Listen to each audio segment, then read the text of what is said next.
Good morning friends. Money quotes కార్యక్రమంలో ఇవాల్టి coat.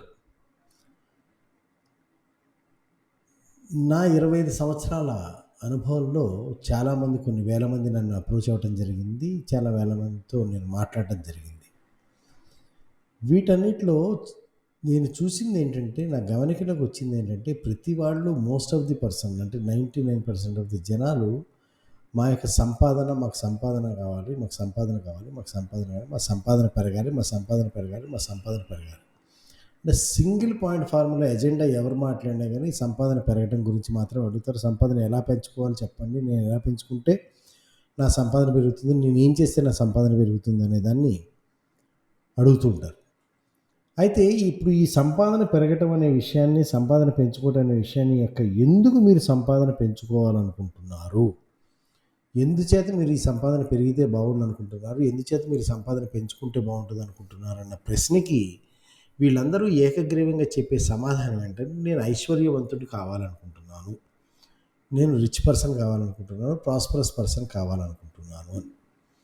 అయితే ఇక్కడ పాయింట్, ఒక సంపాదన పెరిగినంత మాత్రాన మనిషి ఐశ్వర్యవంతుడు కానీ, ఆస్తిపరుడు కానీ, సంపన్నుడుగా కానీ మారడం ఇంపాసిబుల్.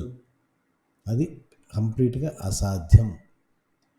ఎవరైతే ఈ సంపాదనతో పాటుగా, ఆ సంపాదనతో పాటు సంపాదించిన దాంట్లోంచి కొంత కాకపోతే కొంత అయినా సరే పొదుపు చేయగలిగినవాడు, సేవ్ చేయగలిగినవాడు, అలా సేవ్ చేయగలిగిన వాడే ఐశ్వర్యవంతుడు కానీ, ఆస్తిపరుడు కానీ, సంపన్నుడు కానీ కాగలడు. ఎందుకంటే మనం ఆస్తిపరుడు అవ్వాలన్నా, ఐశ్వర్యవంతుడు అవ్వాలన్నా, సంపన్నుడు అవ్వాలన్నా మనం ఎంత సంపాదించాము అనే దాంతో సంబంధం లేకుండా ఎంత మనం నిలబెట్టుకోగలిగాము, ఎంత మనం మిగుల్చుకోగలిగాము, ఎంత మనం హోల్డ్ చేయగలిగాము అనే దాన్ని బట్టి మాత్రమే మనం సంపన్నులుగా కానీ, ఆస్తిపరులుగా కానీ, ఐశ్వర్యవంతులుగా కానీ మారగలిగే అవకాశం ఉంటుంది.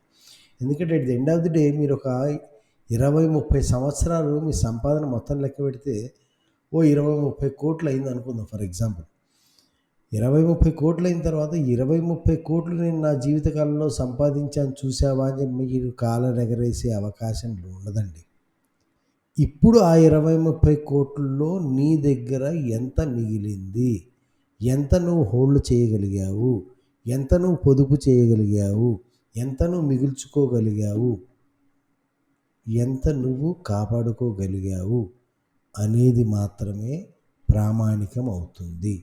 సో సంపాదనతో పాటు పొదుపు ధ్యాస, అంటే ఒక పక్కన సంపాదిస్తూ ఉండాలి, ప్యారలల్గా దాన్ని పొదుపు చేస్తున్నారు. సంపాదనతో పాటు పొదుపు ధ్యాస కలిగిన వాడు మాత్రమే ఐశ్వర్యవంతుడు కాగలడు. ఆలోచించండి.